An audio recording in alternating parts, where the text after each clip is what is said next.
Hi everyone, welcome back to the channel. I'm Erica, and today I'm not in the best of moods, but I am going to take advantage of this bad mood and start crafting.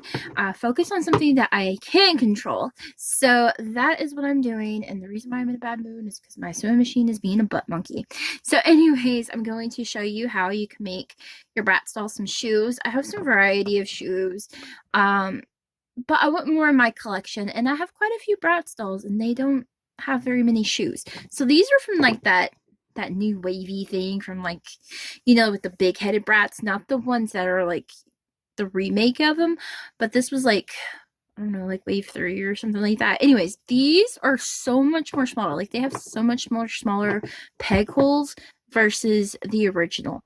So anyways, I just thought I'd share that with you. Like they were a lot bigger and chunkier. Like they looked ridiculous. I mean, they're cute, but they looked ridiculous.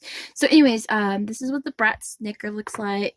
And then we got the boots, we got the heel, we got the platforms, we got some more platform sandals. So what I don't like about brat shoes is the fact that you better hope that you have the same skin tone for the feet, because if you have like a darker skin tone or a lighter skin tone versus the shoe, it makes it look a little funny.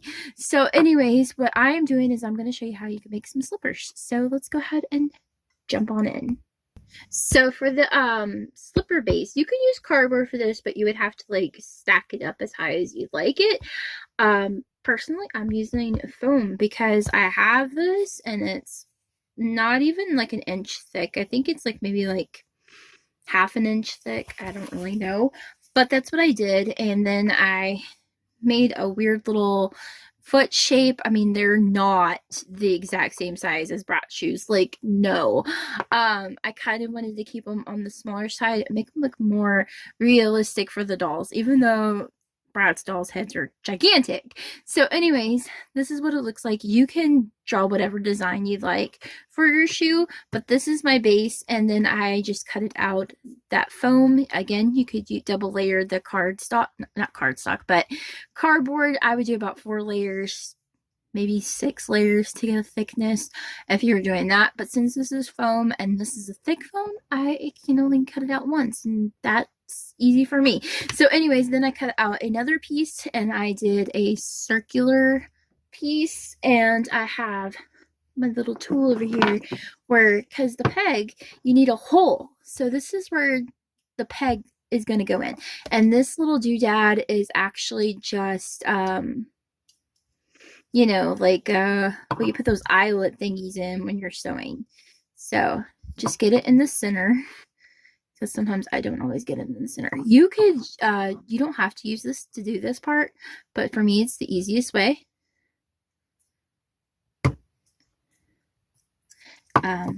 You could just poke a hole in it and be done with it. Now we need our bratz doll to widen the hole. It depends on like what size punch you're using. You probably don't even need your doll for this, but I like to use it to widen it to make it fit. So I'm just like shoving her peg in there.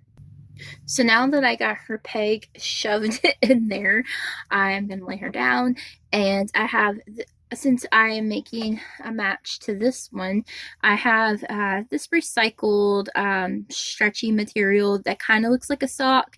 It was not from a sock. It was actually from like a jacket. And I don't know, like I like it. It looks like a sock to me. And so I'm just going to fold it in half because I don't want it to be a long sock. If you want it to be a long sock, go ahead. I mean, like, you can do whatever length you like, but I want it to be a little bit smaller. So anyways, go ahead and stitch it.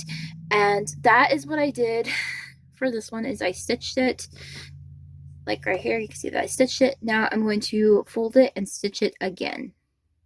So then after you stitch it, try to, flip it inside out. So this is what it looks like. You might need to, I'm gonna use my scissors to like widen it up a little bit. Might show a little Sharpie in there. Just so. Okay, so that's what it looks like. Now, try it on your doll's peg. Okay, so now all we gotta do is slip the peg in there. You might need to take it off the doll to get it in there. So go ahead and do that. I'm gonna do that part off camera just because I know it's gonna be a tight fit. So it took a minute to get it in there because I had to like shove it in there. But anyways, so now let's go ahead and work on this piece. So this piece, I am going to use some furry fabric. And I cut out a good piece because you'd rather cut out more than you need just in case. And I want my stretch to go out like this way versus this way, because this way, I don't know, like it just works better. So what I'm going to do is I'm going to take some glue, and I got this fur fabric at Dollar Tree.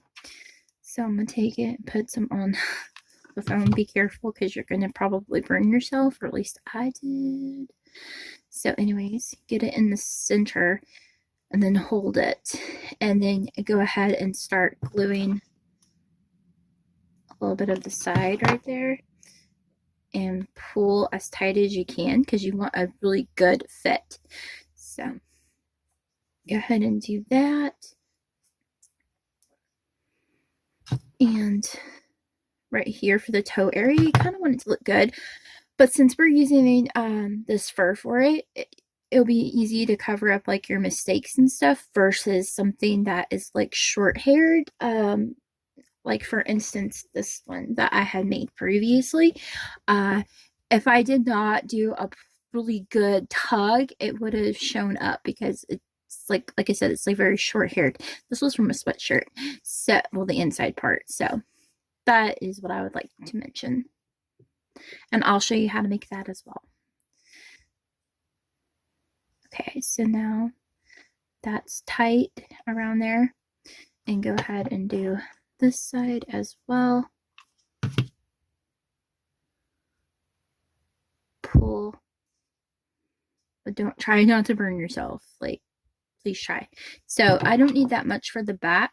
So I am just going to like trim it. And then I'll glue it. And don't worry, you're just gonna have to do a little bit of trimming to make it look good, because right now it just looks like a pillow. That's kind of like what it's looking like, is like a pillow. So I'm gonna let that dry. Now I have my little needle felting shears, and I want to get as close as possible to this.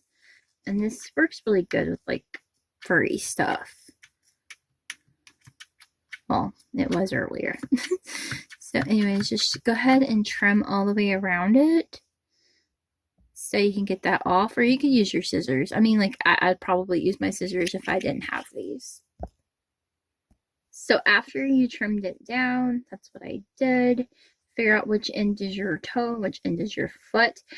Well, your toe and your heel, I mean. So anyways, this is my toe, so I left it the most fluffy, and then I shaved like I trimmed the back of it, because now we're going to glue the peg to it.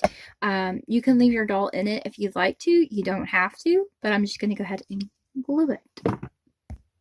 And here are our cute little brat slippers. Like, they are really cute, and if you wanted to do it for Barbie, you could do it easily, but you wouldn't have to do the peg part. But anyways, it's like so cute. I think it's cute. You can go ahead and paint the bottoms if you like. I think I'm just gonna leave them as is for now, but I thought they turned out really good.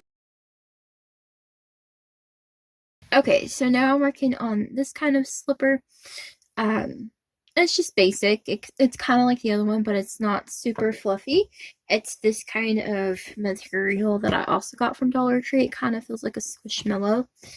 So it's actually really thin compared to the extra fluffy stuff. So I did the exact same thing that I did before that I showed you with the fur, but now I am just going to cover this part, which of the sock and everything. I'm just going to cover it up with some of this as a trim. So I have a cord already cut. Oh, it's this piece right here. I already have a strip cut, and then I'm just going to like pull, and it kind of curls in on itself, and then I just glued it around. I just glued it around the sock. So that is what it will look like once it's done. So there are the cute little slippers. Okay, so to make a quick boot, I did the exact same thing for the base, but I'm using felt this time, and I did a felt trim all the way around it. I don't know if you can tell, but I wanted to clean up my edges. And then I did the same thing for the peg, like I showed before, but with the felt, I folded it in half, but I made sure to make it a little bit longer. And now instead of gluing it directly like on the back or anything, I think I'm just going to glue it like this so the seam will be on this side.